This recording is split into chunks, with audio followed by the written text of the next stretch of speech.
Mark Spool has his own consulting firm specializing in leadership development with a focus on 360-degree feedback and executive coaching. He is also the president of the Greater Philadelphia chapter of ATD. His PhD is in industrial and organizational psychology from Michigan State University. And Tim Fitzpatrick is a senior advisor at Velocity Advisory Group that coaches leaders on how to build cultures where employees can do their best work. Tim is passionate about making academic research accessible to senior leaders who want to improve themselves and their teams. He is a critical thinker in change management, growth mindset, and workplace assessments. He earned his master's in management and leadership from Immaculata University, and we are so pleased to have both of you with us. Please take it away. Thank you, David. I appreciate it. Next slide. I'd like to start off by telling you why this program was developed. So I have a number of clients, and you probably might be able to relate to this, where they've been told the following statement: you need to hold your people accountable, or you need to be better at holding your people accountable. So we would work on identifying the skills to do that and development plan to do that. Then, I don't know what, so one day it kind of just clicked in my mind, and I reframed it. And I reframed it to the following statement. And that would be, what would it be like if others, whether they're your direct reports or if you're working on a team, let's say members of a task force or committee, what would it be like if they were to hold themselves accountable? And it got them to be thinking differently. So what I'd like you to do right away here, enter into the chat box, what would be some of the things you would think I would hear from them? If this question were directed to you, what would you say? What would it be like if others were to hold themselves accountable? There we go. Besides, all right, Nancy says it would be great. Wouldn't that be nice? Yeah. And Janet says it takes a village. Well, yeah, in other words, well, that is another thing. It's a two-way street, you could argue. And they would ask more questions, which is another way of putting they would have some level of ownership, I believe, is the way to look at that. And feel more like a team working toward a goal rather than me pushing them. That's right. So require them to understand. That's a very important statement there, Jessica, and I appreciate that. Tim, why don't you push the slide there? And some of the stuff you wrote, it would be, okay, manager isn't a babysitter. So people would say the following. They would say that they would have more time to pay attention to the bigger picture because they're not caught up into the detail, right? They're actually, people are doing the heavy lifting rather than them. They would also say that it allowed them to be more strategic in thinking, which is related to the bigger picture, but also the longer term and connecting the dots. They would be able to work better cross-functionally. So rather than focusing in on the narrow, they could be broader, a mile wide, not just a mile deep. And also they would be able to be better in terms of leading instead of managing, if you understand the difference between the two. In addition, they would say that it would be less stressful for them, and also employees would be more engaged, more motivated. And if you really think about it, the way we traditionally approach accountability, notice the statement up there, you need to hold your people accountable, means that the responsibility rests with you as the leader to hold them accountable. And what we're trying to do is shift that responsibility to them, where they would themselves hold themselves accountable. That would free you up. So that's kind of what why I wanted to have this program. It's a different skill set, and I think it's important for us to understand. So Fitz, why don't you explain about the definition of self? Yeah, and Mark, I think you hit the nail on the head there, where we are shifting the responsibility and the burden, and we're kind of diffusing that through the organization, and it takes a dramatically different skill set. I try to talk to people about this of, think of the last time you did something great. Were you held accountable to it? Just the word accountability doesn't have the recognition connotation that we think it does. So looking at accountability through this lens, the definition that we're using is to take personal responsibility and ownership for your actions, the words, the behaviors, the things that we can see visibly, and their consequences. That's the key kind of linkage to this concept and this philosophy. It's not thinking about the first domino, but thinking about the last domino. What are the results and what are the outcomes of your words and your actions and your behaviors? That's really the mindset that you have to adapt in order to diffuse this accountability concept. Any thoughts there, Mark? No, absolutely. I think that's important. It's very akin to like motivation. It's always been said, you can't motivate someone. They have to motivate themselves, but you have the responsibility of setting up the circumstances so that they could motivate themselves. And same thing with accountability. You're going to see at the very end, we're going to talk about the 3 R's, what you could do to instill self-accountability.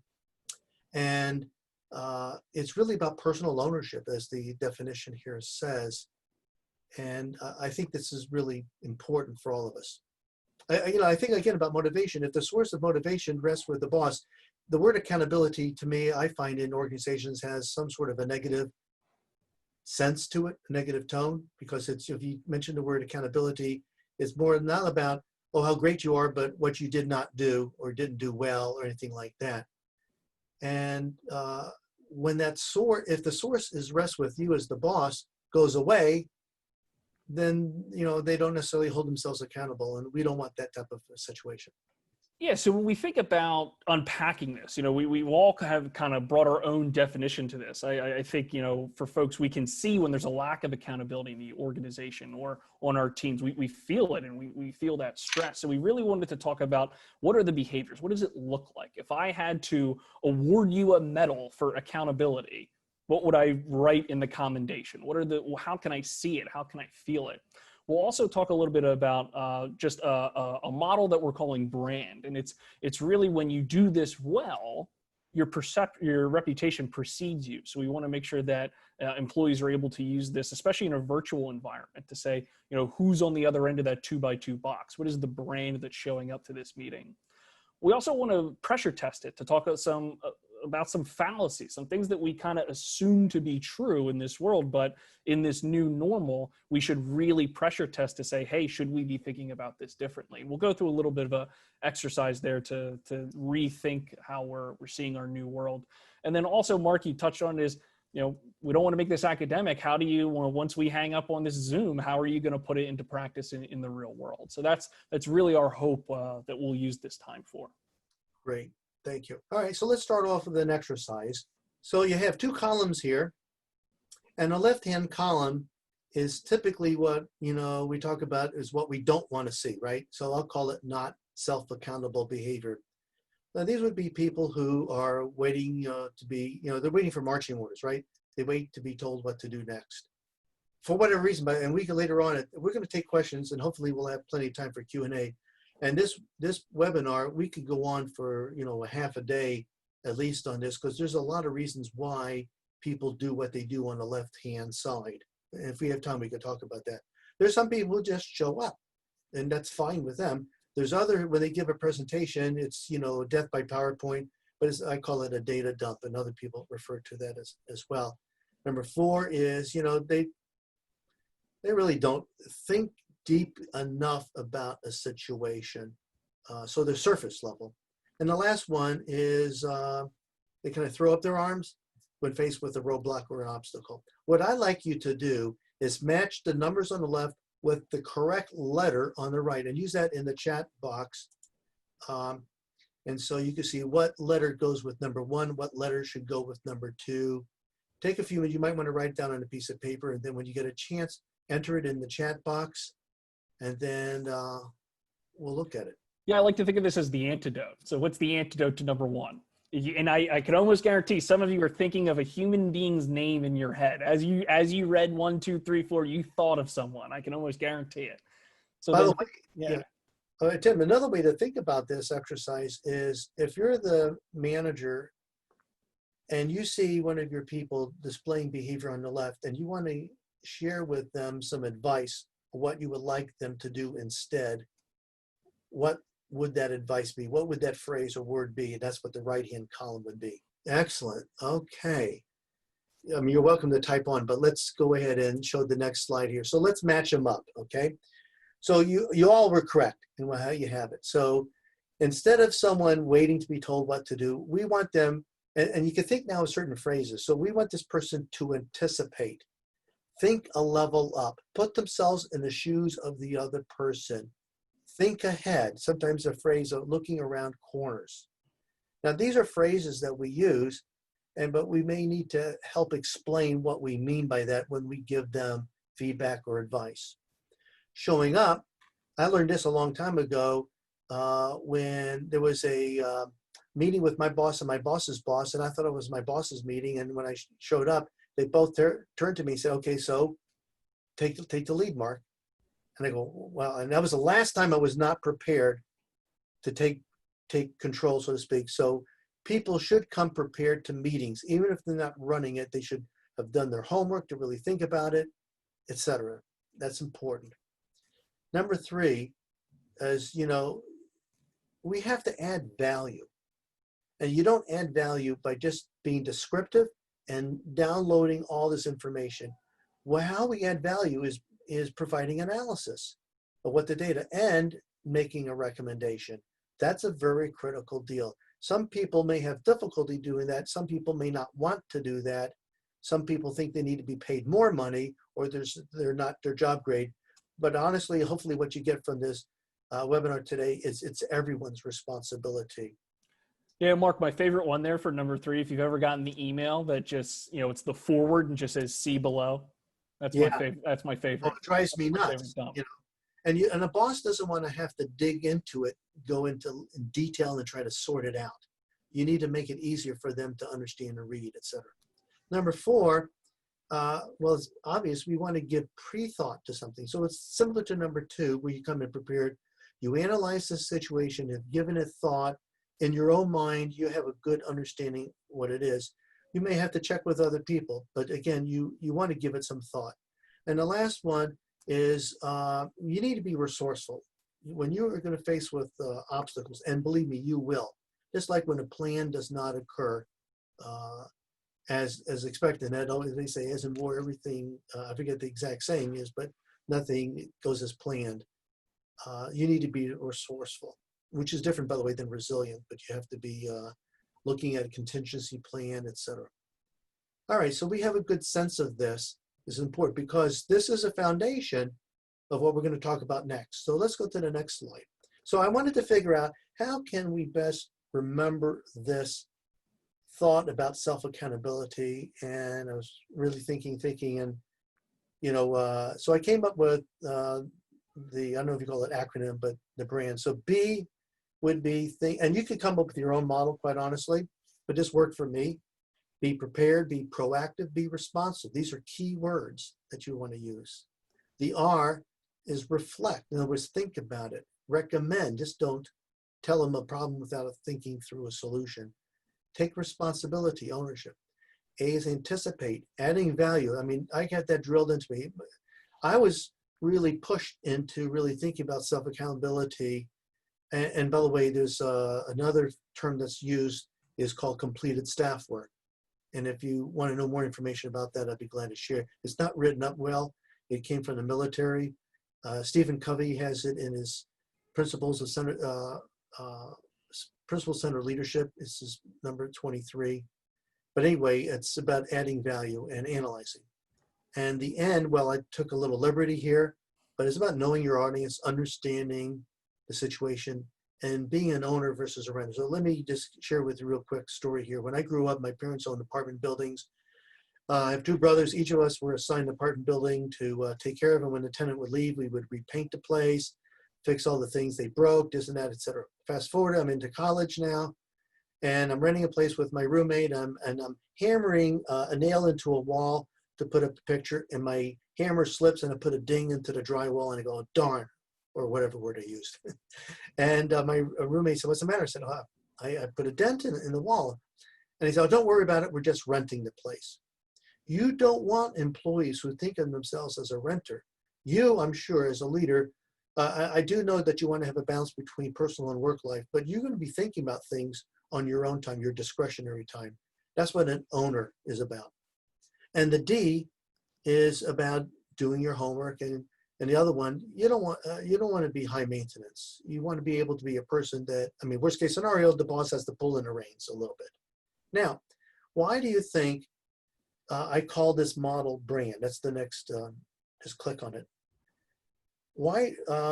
So just put it in the chat box, and I think Tim kind of gave a little clue about it. But when you think about the word brand, if you do these things, why the word brand? All right, this is what you're known for, right? As Tim says, that your reputation precedes you, and this is what you represent. You're branding yourself, not only as a leader, but also as an employee, and it reflects upon you. Absolutely. So let me, again, reiterate what you really said here is that if you want to differentiate yourself, you need to be doing these things. Now, at the very end, if we have time, I'd be very curious as to your thoughts, not right now, but if we have time, as to why is intuitive these things seen, why don't we see more of it in an organization? Yeah, Mark, and I think of this too. I know, some of my colleagues and peers are out of work right now. I think of that quite honestly, just given kind of what 2020 has thrown at us. And the way I think of the brand model as well is, I'm a dad of an 18-month-old. If I'm good at this, I'm not just a good employee. I'm not just a good coworker. I'm probably a better father. I'm probably a better friend. Being good at this can make me better at everything else. That is right. A cognitive way I think of it as well is, these skills won't just stick with me at work. That is how I like to think of it. And I think my wife would appreciate it if I came more prepared. And so would a boss. But, one of the things I'm going to say at the very end here is that by putting yourself in a situation where you do these things or have to do these things, it's going to grow you. It's going to stretch you. Mm-hmm. So I'll tell you a quick aside here. I have a client that is having a program on empowerment, and everyone is to choose a project in which they're going to empower one of their people. And I told them, put them into a situation which requires these behaviors on this page. In other words, you don't want them to be in a situation empowered where they don't have to be prepared, and that's okay. Where they don't have to anticipate, they don't have to really think about it, do their homework, and that's okay. You don't want that. So when an employee steps up and puts themselves in a situation where they have to do these things, they will grow. If you want to instill self-accountability in yourself, this is going to be good for you. I think, Mark, I like the way you teed that up there is, all right, if it's so easy, why don't we all just go do it? Why don't we just flick the switch and, make sure that we're prepared, jumping from Zoom meeting to Zoom meeting, we just, make sure we have our agenda and everything. Why don't we just do it? It's because we're using a faulty logic as we kind of think about how to change this skill set. And I wanted to try to get us talking a little bit on just some of the common fallacies. And this is based a little bit upon the work of, she's a drama researcher, Cy Wakeman. I had the privilege of kind of presenting with her numerous times. And this is based a little bit upon some of her work. And we see one of the first fallacies that we've been taught from a young age is there's no such thing as a stupid question. It's something that we've all heard is kind of colloquially known. Then the second fallacy is something that we've all heard before is there's no I in team. And then a third fallacy that we've all really kind of ingrained in, I say this to my children, is just send me a draft. Hey, don't work on it too much. Just send me a draft. I'm interested if you guys can give me a thumbs up. Are these things that you've all heard sometime in your life? Carol, is this something you've heard? I know I'm calling you out. Oh, and Carol knows how to use the reaction feature in Zoom. Very nice. Carol, could you come off of mute real quick? And I'm just interested, what context have you heard some of these in? Sure. I've heard it from the workplace to school, right? Like I've heard it pretty much any place that you can think about it where teamwork would be a component of working, especially the send me a draft portion. And there is no such thing as a stupid question. Yeah, I mean, I'm making a pretty bold claim here that I'm saying that this is a fallacy. This is actually going to hurt you in your career. When you say there's no such thing as a stupid question, selfish questions can take time from the group. A question that doesn't benefit everyone else, and it's just about my understanding. One of the, when we were in March and there was still the novelty around Zoom, a lot of people were interrupting each other in meetings. It's something, you know, I observed as I was studying behavior is, you know, you start, then I stop, then you start, then I stop. We've kind of figured that out a bit. But the other thing, one of the best techniques I heard is when there was confusion on a call, is somebody actually raised their hand, you know, did that raise hand and said, hey, I'm the one that needs to understand. My question is the most important because this action rests with me. I'm accountable. So my understanding is actually the most important right now, not your question.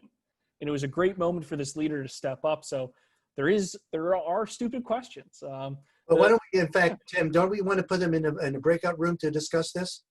Yeah, I'm interested, Mark. Should we have people pressure test this Sure. instead of me giving the Absolutely. answer away? Yeah, no, let's let them talk about it and see what they say. Great. So everybody in the room, if you could take a look at the fallacies, and what we're asking you to do is, hey, why are these fallacies? Why do you think they're not going to hold water in 2020 and to push your career? So well, specifically, Tim, also based on what we just said about self-accountability, why might these be considered? I mean, we understand these statements to be true in many respects, but given what we know about self-accountability, why might they be considered a fallacy?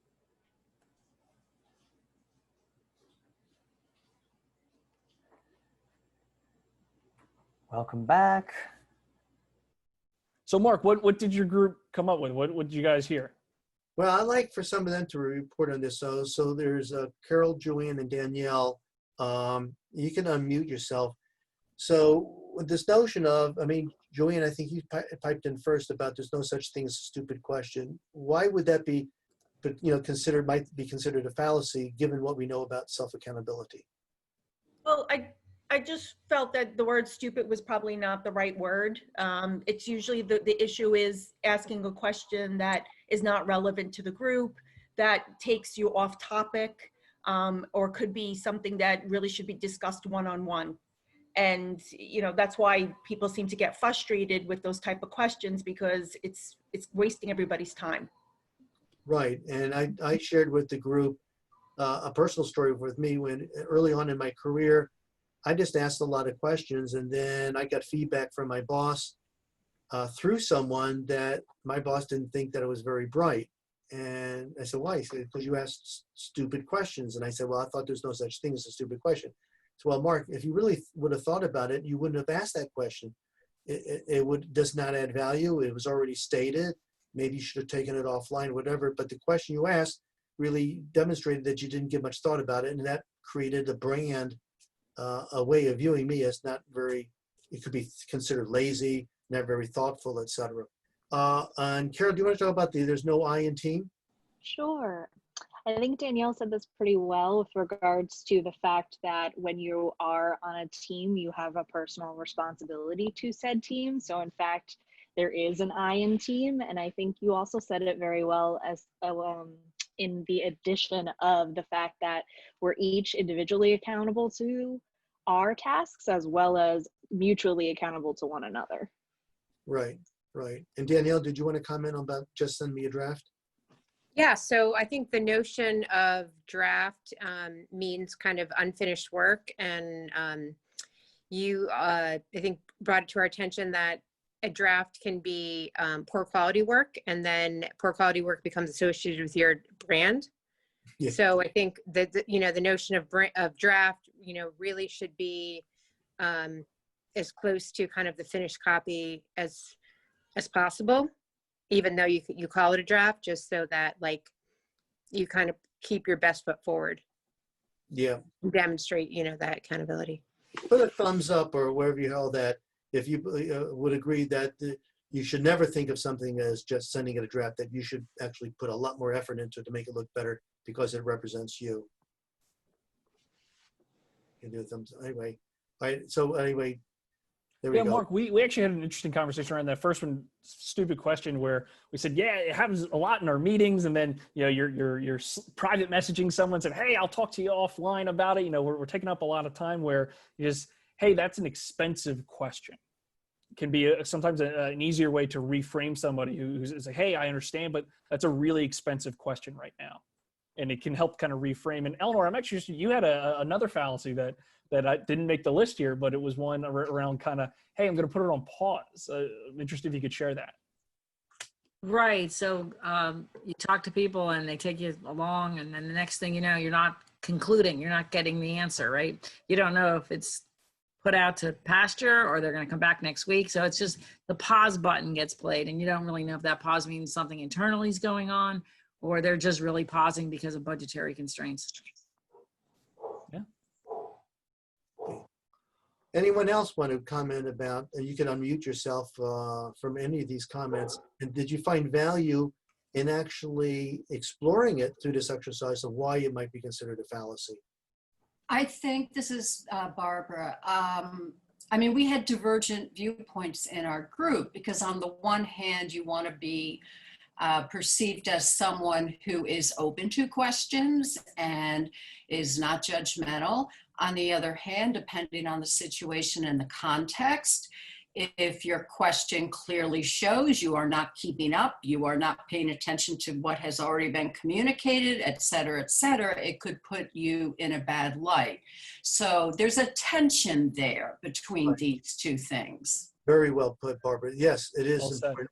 As a leader, you want to encourage people to ask questions, but at the same time, if you are a coach / mentor to your own direct report, you want them to realize that the question they ask does represent them. So you do want them to give thought to the question. But I understand the delicate balance that you need to have in opening up for questions, but also be thoughtful questions. Good point, Barbara. Someone else.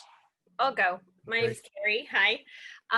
We actually had a slightly different interpretation of the just send me a draft, in that if you have a boss that you maybe don't always know if you're going on the right path, and she says, just send me a draft or something like that, it's kind of taking away your ownership of sending her that work and then her maybe making it her own and all of that. Whereas if you just complete the work and all of that, you have your own ownership and are more accountable to it because it's your own work. Right. But you made me think of something I didn't think of before, Carrie. You know, sometimes a draft is meant to be a draft. Mm-hmm. So you want to talk to your boss about expectations, and they might feel that you're foolish by putting too much time into something that really should be, you know, just to be tested with them, right? An idea to be bounced with them. So Mm-hmm. you have to be smart enough to realize what's really expected of you. And I appreciate that point you make, Carrie. So understand, you know, maybe you start out and then have an early version and just ask some good questions. Is this on the right track? Doesn't that? And then you could go to something more finalized from there. So yeah, Mark, we had a similar discussion where, you know, my background was in building software, where you are truly throwing spaghetti against the wall to see what your customers and, you know, that lean and agile kind of mindset. So that was an interesting kind of delineation for us. Is, are we truly in innovation mode? And this is a draft and we're just trying to directionalize, we're trying to figure out which way the compass is pointing? Or is this, you know, are we past that in more of a project management stage? And I really like that concept around ownership is, you know, once I release it, how, you know, is it going to get cameled together into something that's not mine anymore? I thought those are really well said. anyone else want to jump in? Mark and Tim, I'll just point out in the chat, Yvonne is saying that quick or lean doesn't mean sloppy or low quality. Rapid design principles. Well said. Right. But we should use still the phrase well thought out, or at least thought out. I don't know about well thought out. So in this notion, I remember being in a meeting with my boss and boss's boss, and it was actually a different situation. And those two were arguing. No, I know it was my boss and a peer of his, and the boss's boss. So the senior vice president of HR, my boss is a vice president, and his peer vice president, and I'm a low man on the totem pole. And they're debating and arguing. One of them says, well, I'm just throwing like spaghetti at a wall. He said, no, you just can't throw anything out there. You have to give it thought. Just don't kind of just react to something. Give it some thought. So yes, I do agree that it doesn't mean sloppy, but we should still think about thought out things. Great. Let me shift here. Tim, So- go ahead. Yvonne? If I can, yes, hi, thank you. I agree with you that it should be thought out. I think, right, context is key. Hopefully at the level that most people are at, it will always be thought out, and that's part of, right, our brand, how we present ourselves.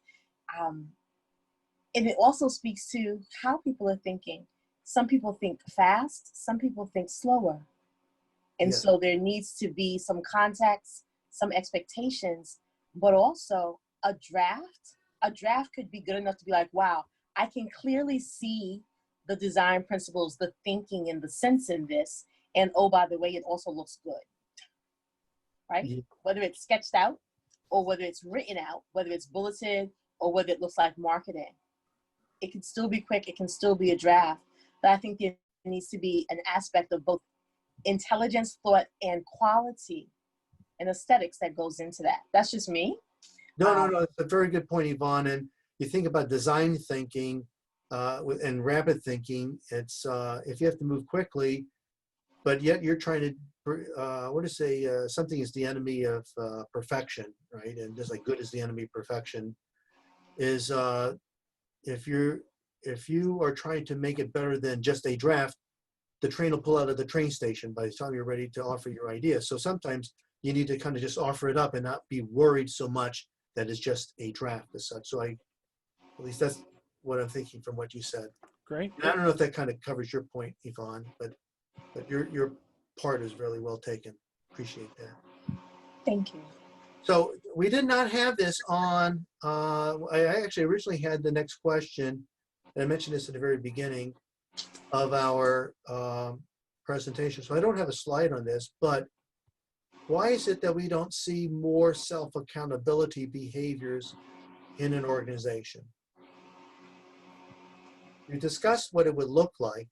Now, we also talked about the balance. Carrie provided that. Yvonne really gave us a context in which to counterbalance some of the statements here.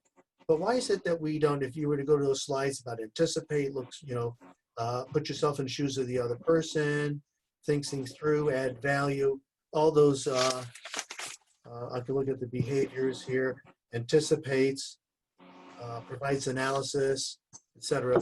Why is it that we don't see more self-accountability? And if you want, you're welcome to unmute yourself. You can put it in the chat or just, so people are risk averse, failure averse. That's true. So you do take a chance, right? When you put yourself out there. Some people like to think things through and collaborate, others do better. So it's their own style. So that's what Rob's statement there. Some people do best bouncing ideas off of other people. Some people do best really thinking of it on their own by themselves. And Yvonne talks about similar to what Carol does about fear. What are other reasons why we might not see this? Overburdened and have too much work to do. Yeah, so I remember talking about this concept and actually it was in a bread manufacturing plant. And it was a team of hourly workers, first line supervisors, and department heads. And the hourly workers jumped up and said, I know what you're doing here, Mark. You're trying to push us to whatever. Are we going to get paid more money for it? And I said, let's wait until we got the whole project done. I said, if you did all those behaviors, similar to what that slide showed were on the right side, self-accountable behaviors, would your job be easier or harder, more difficult if people were to, everyone in this place were to be self-accountable? And they said easier. Then I said, then what's there to be paid more money for? And actually, I thought they would throw me out of the room, but they appreciated that. Actually, it was the steward, that union steward that said, let's sign up for this. So there's a lot of different reasons why we don't see this. And let me get to the next slide. Yeah, Mark, I really think that's a point that we should all kind of restate is because we're all coming to the same cognitive kind of like, this is so easy, why don't we just do it? But Mark, I really think that point's worth repeating, that if you're trying to change the team, I know some folks said before the call, is like, hey, I'm really struggling with accountability on my team. The pull for people is if we all did this, it makes everyone's job easier. It reduces Zoom calls. It reduces that stress. It reduces this. So that's once we get to the shared definition, we can have this shared responsibility. That is really a great point, Mark, that I wanted to make sure we all kind of got to the same agreement on. Yeah, thanks, Tim. I appreciate that. And quite honestly, to the person, it does feel like work. I would encourage you to look up completed staff work. Again, it's not, and if you want to contact, at the very last slide, I'll have my email address and I can share this. And all of us are a staff person, and we have a responsibility of, where are you going there with this, Tim? Oh, sorry, just wanted to get us back to where we went back. Yeah, My apologies. Okay. That's right there. So anyway, it is actually work. It takes work to think it through. You could call it mental work if you want. But let me tell you the next slide. And I think these are the reasons probably, if these are not done, then this is probably why it doesn't exist in an organization. So I call this the 3 R's. The first one is relay. So I think if you're the manager, the leader, the boss, you should be communicating what self-accountable behaviors are expected and treat it as expectations.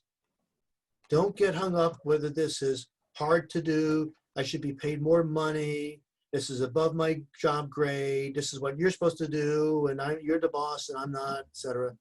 Treat it as expectations. These are all you go back to the one, the column of behaviors on the right side, anticipating, thinking a level up, it's put yourself in the shoes of the other person.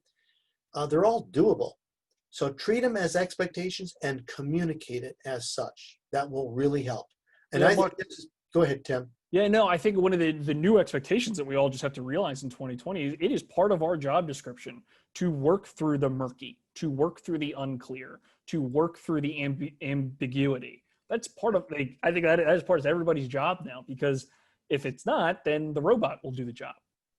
As a human being, that is part of our job as in our organizations is, hey, it is all of our roles now to work through the uncertainty right now. Right. And Deborah says, by the way, should be something you want to do for your own satisfaction. Well, it's true.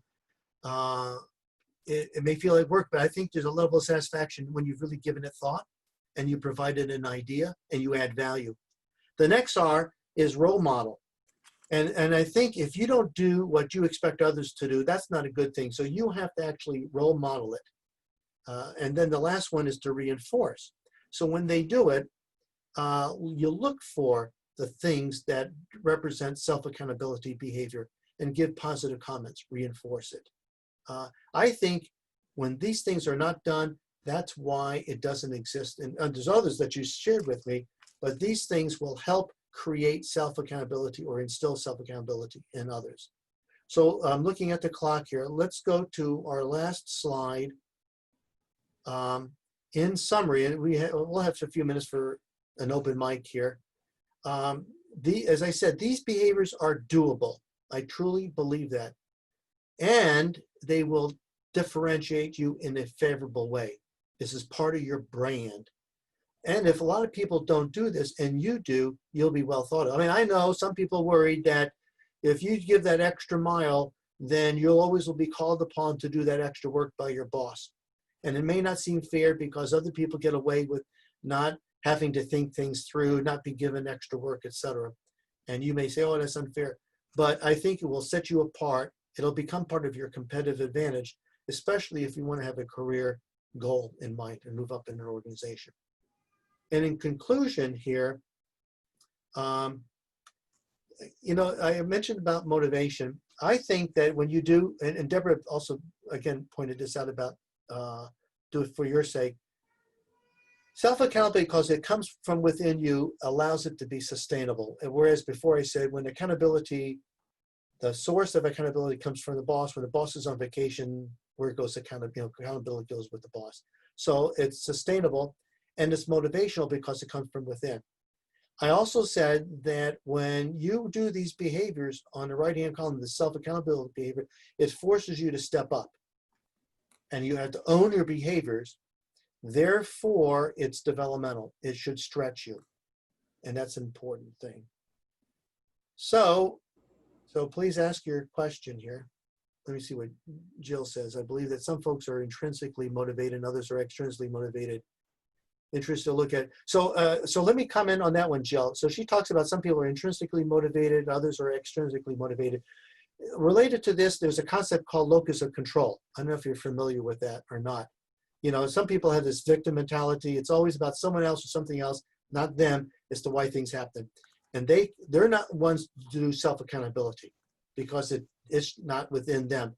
But internal locus of control, they can make things happen, right? And so they're the ones that want to influence. And by the way, speaking of motivation, if you're familiar with David McClelland's work, one of the drivers, there's a need for affiliation, need for achievement, but there's need for power, and part of the power is influence. People who want to have influence or to be considered influential, which by the way is considered one of the characteristics of a high potential employee, ought to be displaying self-accountable behavior. Okay, because when you have self-accountability, you have a better chance to influence others. Mark, do any of you really have people relate this kind of situation to home life and family and kids? And that if you know, if you're practicing this self-accountability at work, it should carry over into other areas of your life.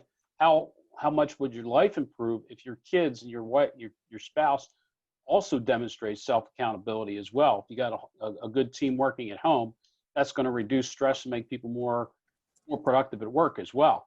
And they're practicing these things 24/7, not just when they're at work. Yeah, so to comment. You touch upon that as well?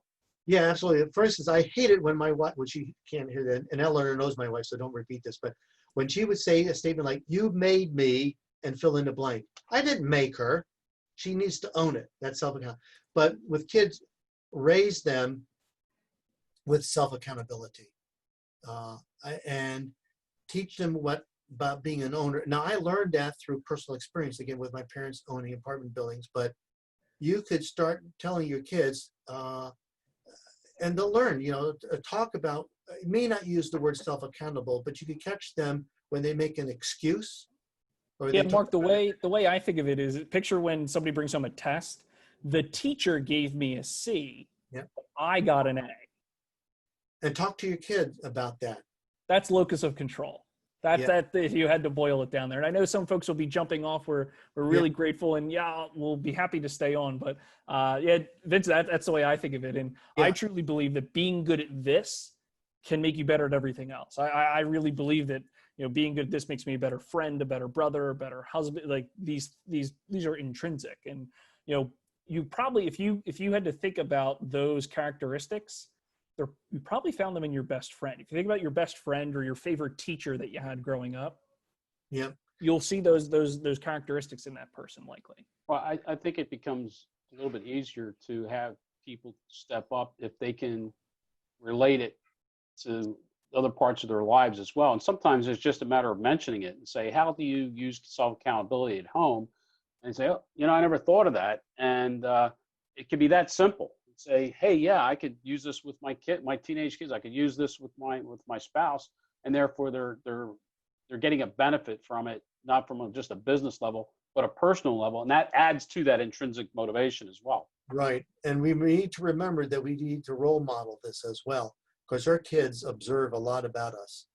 I was actually looking at some notes from something I took the other day, and what influencers do, and they're not fancy like 3 R's, but number one, teach us how to think. An influencer teaches us how to think. And when it comes to self-accountability, some people may not understand what that means. You got to teach them how to think about that and explain it to them, to challenge them to do it. Okay. And then what you said before is to role model the way. And this is, we don't believe the message until we believe the messenger. So if you're not demonstrating it, it's hard to get other people to do the same thing as well. You know, I agree with you 100%. As a leader, as a manager, you're also their coach in many respects. And they may not like you in the moment. I mean, the best example I could give you would be the following scenario. Imagine you're a teacher, high school teacher, your students graduated, and you had the first high school unit, usually, but they're 5 years apart. So they have 4 years of college on average and 1 year at the working life. And they come back to you and they say, Mr. Fazio, thank you so much. Because of you, I was a much better student. I was disciplined. I had my stuff. together and all that stuff. And I got a lot of great grades, especially compared to my other people. And you feel really good. And they go on to say, and because of you, as my first year of the job, I hit the ground running, was mature, I got my act together, et cetera, especially compared to others. Now, what they don't tell you is they hated your guts when you were their teacher, because you gave them stretch assignments. You gave them homework like they had no personal life. I wrote down what you said. Because you taught them how to think. It's not just teaching them, you expected them to think. And they knew that if they didn't think things through, they were prepared the next time in a conversation with you to have thought it through. And to challenge them to do that. So this is part of our responsibility as a leader. And you've used from the book Influencers, but that was right on, and I appreciate that a lot. We need to be doing more of this. And again, if we were to go back to the first slide, I reframed it to people. It's a different skill set. I'm sure I don't want to take away from them to think about how they can hold their people accountable. That's important. It's those with the 3 R's, clear expectations, communicate it, etc. But reframe it to think through what would it be, not what would it be like, how do you go about instilling self-accountability in your direct reports and other people? And that's reframing it really will change as a paradigm shift for people, really will make a difference. And Tim, do you have any last comments before we sign off?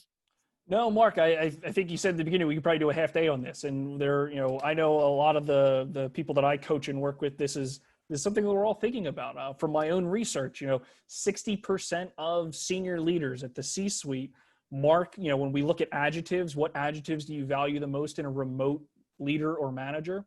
60% of them choose accountability, accountable as that first adjective that they're looking for. So it's something that, we need to kind of think about this in this kind of new normal. And Mark, I'm just really excited to keep working with you on this and get this content out. It will make a difference for you. It will really make a difference. Thank you, everyone. Folks, we really appreciate it, okay? Take care. Have a great evening. Mark and Tim, thank you so much. And everyone, thank you for joining us.